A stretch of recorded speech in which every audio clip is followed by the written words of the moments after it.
Hello and welcome to the Anahita Speaker Series presented by Carnegie India, celebrating stirring stories of empowerment, struggle and success from women professionals across the globe. Stories we hope are bound to inspire young professionals. I'm Kanika Monga, Senior Coordinator, Partnerships and Strategy at Carnegie India. Today we are delighted to have with us in person Ela Raczkowska, CEO, Vital Voices Poland Chapter. Ela has over 20 years of experience across global business, public administration, and the non-profit sector. She previously led operations for Fiserv in Central and Eastern Europe and began her career in the office of the Polish Prime Minister. It's really nice to have you with us, Ela. Thank you very much for the invitation. It's really an honor for me to be here. Great. So let me start with my first question. You built a thriving network at Vital Voices Poland, and you've connected corporations, embassies, and civil societies. What are some of the key lessons from building this kind of collaborative ecosystem for women's leadership in Poland?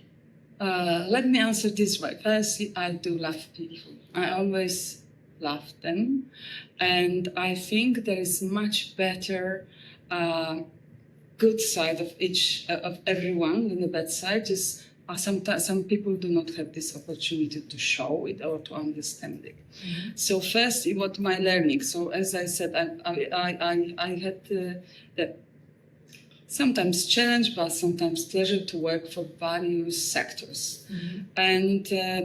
And when I was asked to run the Polish chapter of Vital Voices, then I said, yeah, I do want to make it, because I was involved at the beginning in some, in mentoring of some of these ladies. So I've noticed how much it can help to make another step forward, to believe in yourself. So then when I was asked, I said, I knew it won't be easy. It was quite small that time in Poland. Okay. And of course, the biggest network I had in the corporate world, because I spent like nearly 18 years in the corporation. Mm-hmm. So I started with the corporations, because so it was some ladies from, it was actually Eva Georgiev from Deloitte, Małgosia Romaniuk from GE, who said, Ela, we've noticed that we have lots of women leaders in the companies, and some of them are either afraid of taking on next step, or maybe that we don't look for. So we would like to organize a mentoring program for the senior ladies who either join the board or who want to join the board, so how to help them. And then so we mutually created the program called Leaders In. So it's for senior leaders, female leaders in the corporations. Mm-hmm. And then I decided, we can do women for women, but still the men are those who playing the cards, who give. So I said, and I think it will be beneficial. Is in my heart is actually building bridges there, not the building the walls. So I said, let's involve men.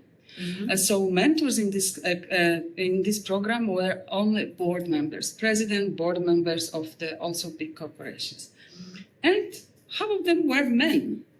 So what I noticed that they actually realized that they have no idea about the challenges that women face at their companies, because it was cross-mentoring. So, for example, the president of Microsoft was mentoring the lady from Citibank or from Deloitte. And it helped. So they started to implement better politics, if I could say so, at their companies. and they become more open.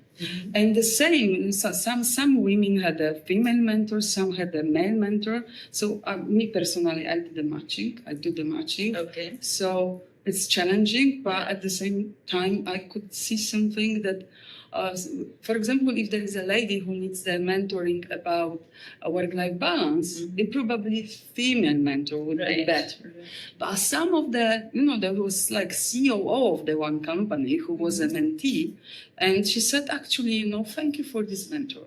Because when I shared with him my challenge, he said, it's interesting.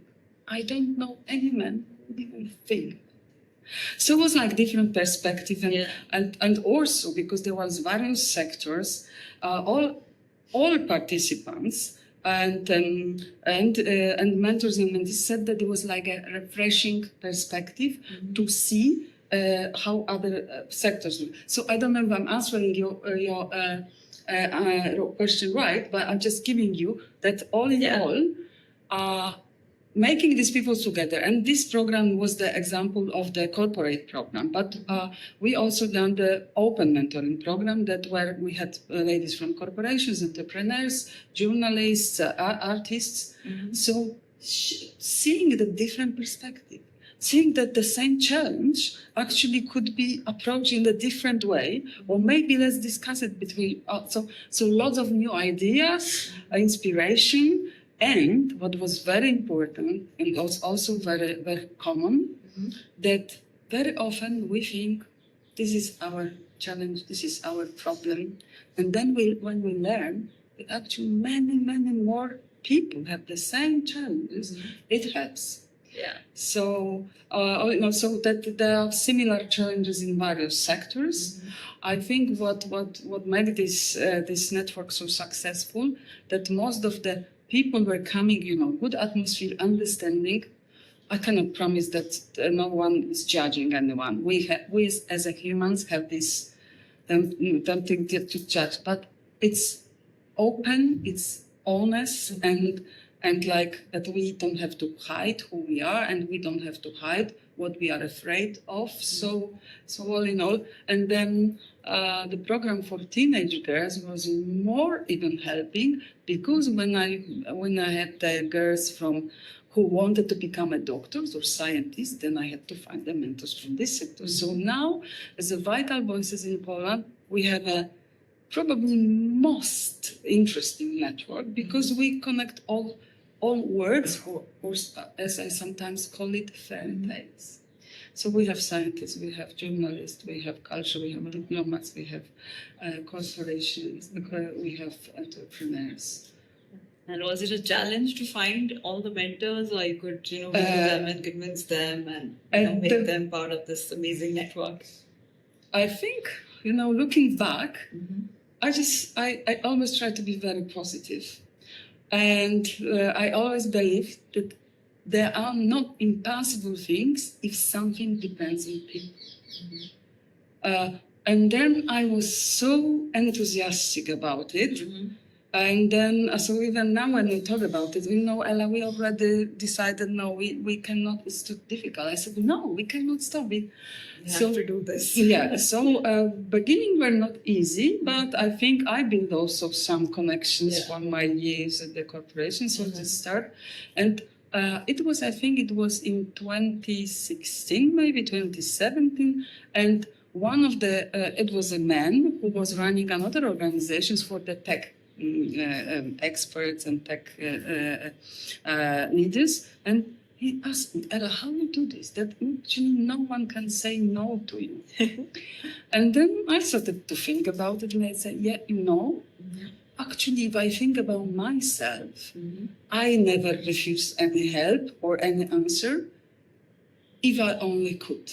So I think it's something like coming back. So at the moment, we have another challenge, because there are more people who want to become mentors. So, and then also to keep the quality up and to keep the but it was like 10 years of building that. We also have a small program here called the Young Ambassadors Program, where we get young men and women from tier 2, tier 3 cities to come into the policy space, and then we also have mentoring for them every month. So it's kind of what you're talking about. I understand matching them, make sure they get the right mentorship. That's very important. So, we're talking about young people, then I think that's opposite to others. I try to show them that making a career is quite difficult. Right. And I believe the earlier they know, the better for them, because the easier they can cope with this when they really start to make a career, especially in the women case, when you think about family, children. So I'm showing that it's not easy, but you have to know that you always will find someone, meaning mentor, who will help you.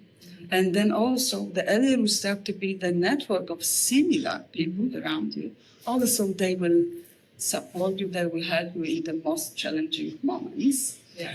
And at the same time, also I said, because it's difficult, make sure that you fulfill your dreams, not dreams of your parents, not dreams of your grandparents, and other people. So, and again, everything is possible. Everything is in your head. It's hard work, but you have to decide if it's worth it or not. Usually it's worth it. So and then my dream is one of the reasons I'm here. I was thinking about some exchanging programs, so maybe we can. Yes, certainly. Okay, so we've, I think, touched upon collaboration, mentorship, and women's empowerment, participation. Can you tell us a little bit about how Poland's historical and cultural background has given women a unique role in society and shaped your organization's work? So Poland, because of our, location, geographical location, position, and our history, I think it's in all of us that we sometimes are a little bit different. So firstly, and at the same time, Poland, we Poles always were rebellion. Okay. So that's why actually it was Poland who started to remove the Poland from the Eastern Bloc.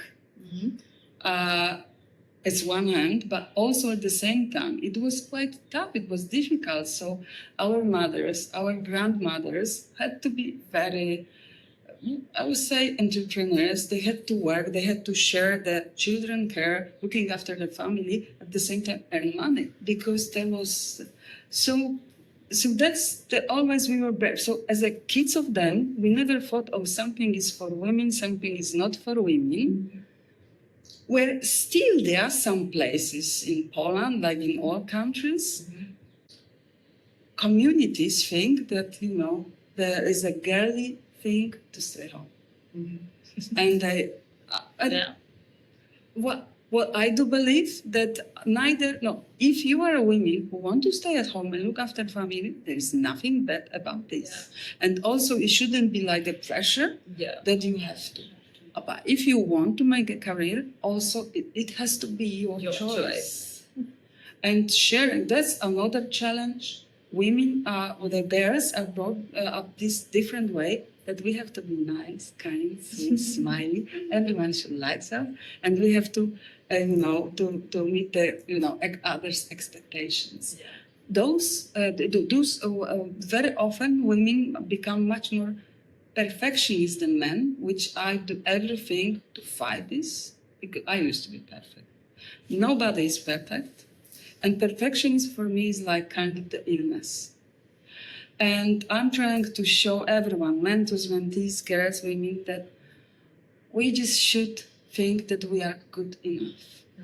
We can be perfect at something, which doesn't mean we have to be perfect. And in women's case, it's impossible even to be a perfect only at work, to be only perfect at your personal life. And what about sharing this to life? It's impossible.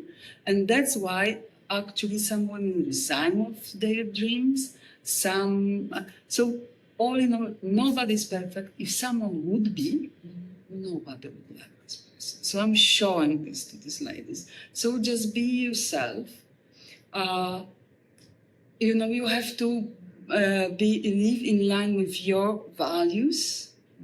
And then I said, nothing is going to change, especially in women's life, but it applies for men sometimes, if we will not treat ourselves better and other women, other people better. As I said, be yourself and far from perfect. Perfect. I think those are excellent words to end this with. It was really, really grateful for you to come and speak to us at the Anahita Speaker Series. Thank you so much. Thank you very much. Thank you. Bye.